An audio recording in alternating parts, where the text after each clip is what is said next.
Hi, Leonie West from Westerly Design. In this video we will show you how to make a Dresden plate with our Persian point topper, and we will also show you how to make our Dresden plate with standard points.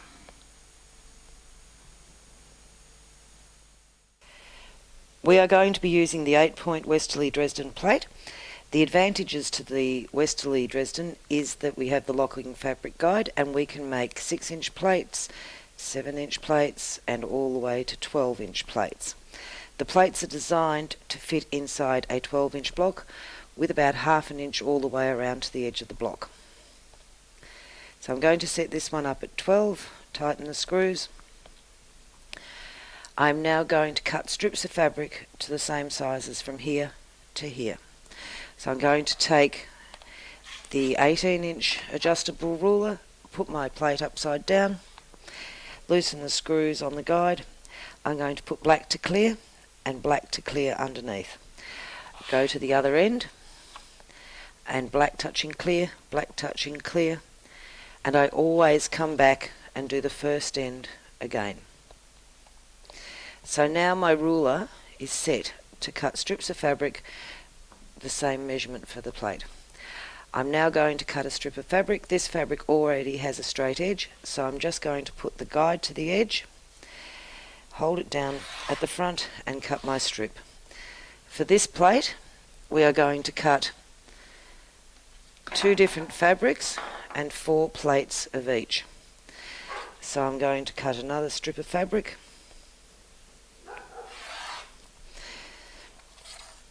so my strips are cut. Now I will take my Dresden plate tool, put the guide to the edge of the fabric, hold the tool down on the clear, cut up one side. Because it's cut to the right measurement, I don't need to cut across the top, and come back and cut the other side. So I now have 4 plates in the purple. Do the same with our other piece of fabric.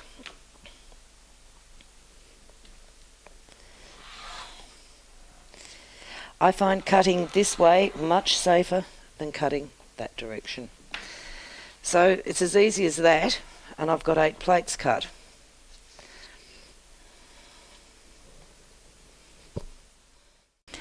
For this block we are going to use the Persian toppers, and the Persian toppers come in a set of 4. We have 6-inch, 8-inch, 10-inch and 12-inch, so we can make all those size blocks with them. Taking the toppers out of their little tray, and you can see the 4 different sizes. So I'm going to use the 12. Just grab an ironing surface. I'm going to take freezer paper. I have 2 layers of freezer paper, and I'm going to press those 2 layers together. So I'm going to put shiny side to dull side. This gives me a firmer template to turn my pieces around. So I'm just going to press those together using a hot iron. Now that they're pressed together, I'm going to draw around the topper. You can reuse these a number of times just using a pencil. I will just draw around the toppers. I'm going to make 2 of these paper pieces. That will be enough to do all 8 points because I can reuse them. If I was making a quilt with a lot of plates in it, I would make more than 2 toppers, and then I could do 8 pieces at a time. So now I've drawn around that. Once I've drawn around my template, I am just going to cut on the drawn line all the way around the piece. This is going to give me a guide to turn over my fabric to give me the lovely Persian point top.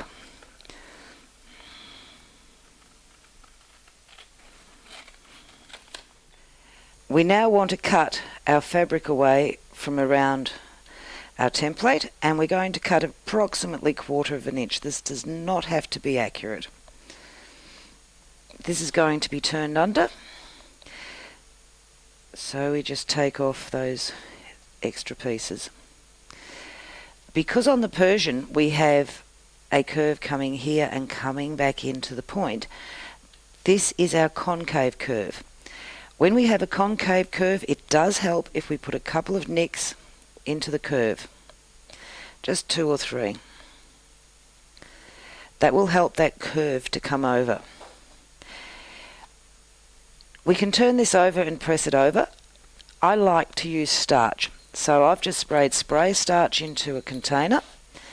I have a paintbrush and I'm just going to dampen the edge of the fabric. Because the fabric is damp, it is actually going to curve easier for me than if the fabric was dry. It is also going to hold very tightly for me so that it's easy to stitch this down once we finish. So hot iron, I'm just going to bring my fabric over so it's pulling up against the edge of that template. Put the iron on it and continue up. Just using your fingers to manipulate it round, but as you can see, because it is damp, it actually turns over beautifully. So that side is done, and this is how easy it is to get that beautiful Persian top finish. And just keep going round with the iron until you've got them all turned over. And I just hold the iron onto the piece until it is dry, and I always press from the top side as well.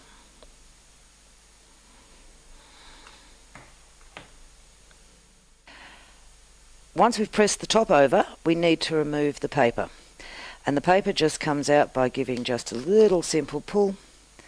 Because of the starch, it's kept the shape in there beautifully. So if you are making the 12-inch block, you use the 12. If you are making a 10-inch block, you use the 10. An 8-inch block, we will use 8 and 6. But as you can see, they all work the same way. You can lay out the blocks so that you can see how you'd like them to go together. This one I've alternated the colour, and this one I've put pairs of colours together. Laying them out makes sure that you don't get lost when you go to sew them together and sew them the wrong way together. So I pick them up, turn them over, align the top edge here, place a pin in here, bring the bottom edge together and put a pin in here. Now, if I pick every one up with the top up and the light colour on the top, I will know when I get to the sewing machine that they are all facing the correct way. If I get to the sewing machine and I find that with the top up I have the purple on top, then I know it's not right. When I open them up that way, I will have 2 purples together. So I always make sure that I set up a system of having top up and the light purple on top.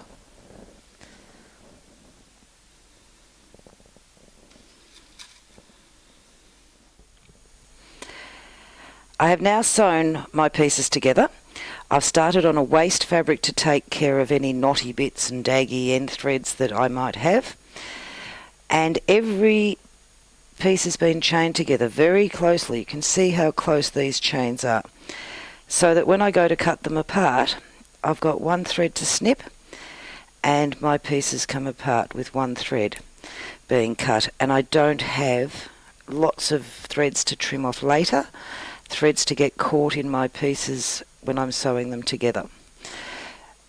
When we sew these together, we must sew them with a scant 1/4 inch seam allowance as usual, and we also have to do a back stitch at the start of each piece here.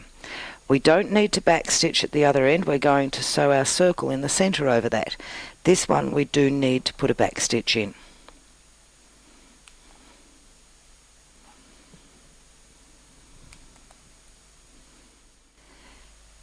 Now that I've sewn and cut the pieces apart, I'm going to press them. And I'm going to lay them out so that all my seams are going to be pressed in the same direction. Using a hot iron with steam, Press the seam to set the stitches, and now I run my fingernail along that seam and press it.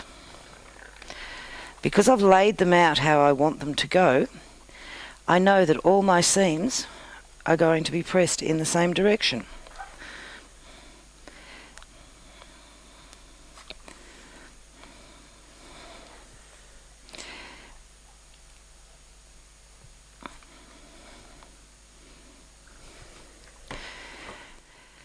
Now that I've pressed the pieces, I will lay out the block again, just to make sure it is correct and know that I am putting the pieces in the right place.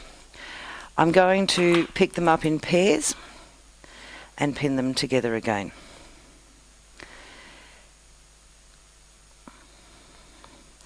Don't try and sew your Dresden plates in a circle, sewing piece on after piece, going around in a circular fashion. You get a much better finish if you sew them in pairs and then sew the heart pairs together to make your block. So these are now ready to sew.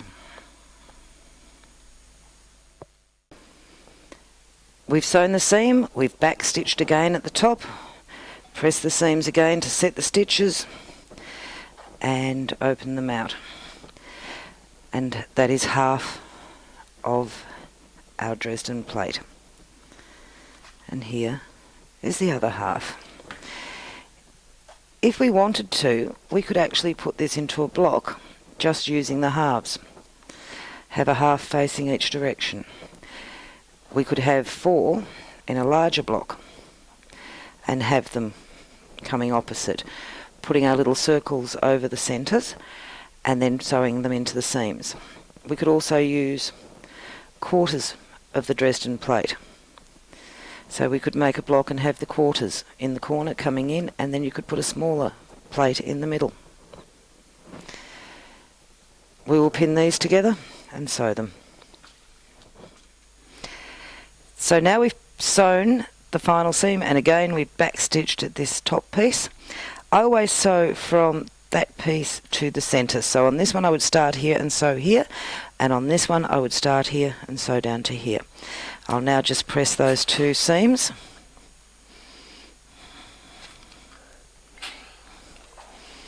And pressing the other one, setting the stitches again.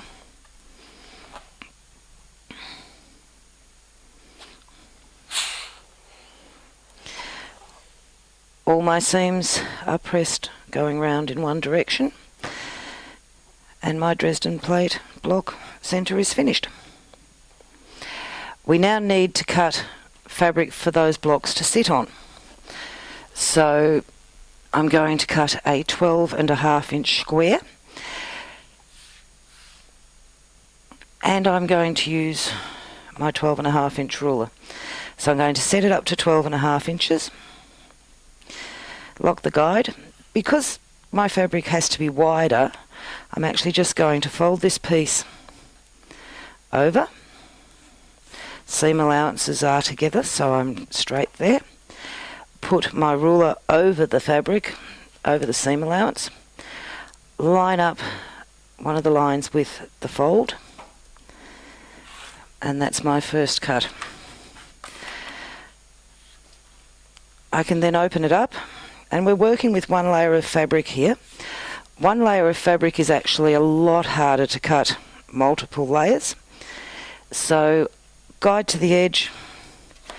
I am just going to go up the edge, leave my rotary cutter in place, make sure my guide is aligned up at this edge again, and that gives me my 12.5 inch. I now need to make it square, take off these edges. So I'm just going to line the ruler edge up with the edge of the fabric. I've gone over the rough edge up this end, and I will just spin that one around and put my guide to the edge. That's my 12.5 inch block cut. I need to centre the Dresden plate. I can easily do that by marking across the centres with a marking pen or choice, or I can just fold and put a light crease line across those diagonals. And you can see the light crease line. That will just press out when I finish the block. Let's do the same here. Be careful when you are putting a crease line. This is a bias and it can stretch out of shape, so be very careful how you do that. So there is the block with its diagonals in place. I can now just drop my Dresden on. When my lines of my plate are going through my diagonals, I know my block is true in the plate is true in that block. I can have it facing this way. I could also, if I wanted to, spin it so I have the points coming up here. And then I would line up my points with that diagonal line. Okay, so we've got the block looking like that. While I was making the block, you may have noticed that I was making other blocks at the same time. I made this same block 12 inches, 8 inches. So I can have that sitting there and you can just see it's there. But if I turn it around, I will have the colours opposing, which gives me a really interesting look. If I am doing this, I have pressed the seams. I want these seams so they nest on top of each other. This seam has been pressed that way and that seam is going the other way. So when I go to put this together, I can actually have those seams nest against each other, so I don't have the double seams riding on top of each other. 12 inch in a 12 inch block. I could also just put the 8 inch into a 12 inch block and have a lovely open space for quilting. I also made a block where I put two of the same colour together. I can have that on its own, and again I can have the colours opposite. So there's lots of different ways you can play with your Dresden plates, and having the Persian topper gives you a whole lot of choices. We now only have a couple of things left to do. We need to sew our plate to the block. So we've lined it up. I will generally pin my plate and I will run pins around the edge, and I will also put a couple of pins through the centre to make sure it all holds still. You can sew this by hand, which is probably how I usually do it. You can also sew it by machine, so the choice is yours. When I'm sewing by hand, I sew up to here and I will gently fold this piece under as I am sewing to get my perfect points. If I'm sewing by machine, I will stop here and I will also fold that one under. So that little point isn't easy to finish. The next thing we have to do is do a circle or another shape to go in that centre. We have nested circles which come in sets as the toppers, and we can change the size of the circles what we put into the centre of this block. So we could take this one here and put it in, have a large circle. We could have a much larger circle, and we can go down to a small circle and a much finer size circle. So the choice that you put in there is up to you. It is much easier to draw around the inside of a template than the outside. If I'm drawing around here, I can do it, but it is easier for me to draw around the centre. So I'm going to draw my circle onto the freezer paper that we double layered before. Again, I'm going to paint spray starch around the edge, and I'm going to turn the fabric in to that freezer paper. I find this gives me a lovely quick finish to my circle. I'm not doing a running stitch around it, and again, because the fabric is damp, it turns back to that freezer paper edge really nicely.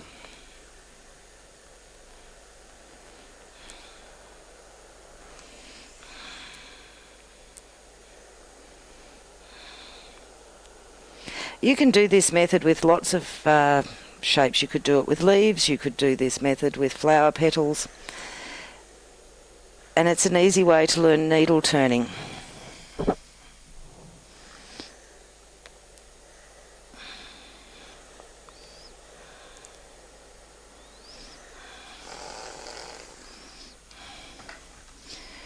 And we now have our circle for the centre of our block. So once we've sewn down the plate, we will then sew down the circle. If we wanted to, because we have all the different sizes, we could put a smaller one in on top of that. We could also put a larger one on the outside, so you could have a few different circles over the centre. You could have light, dark, light, dark.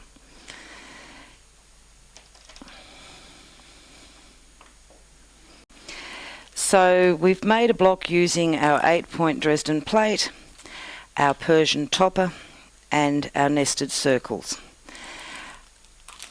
Here are the 4 blocks that I just made.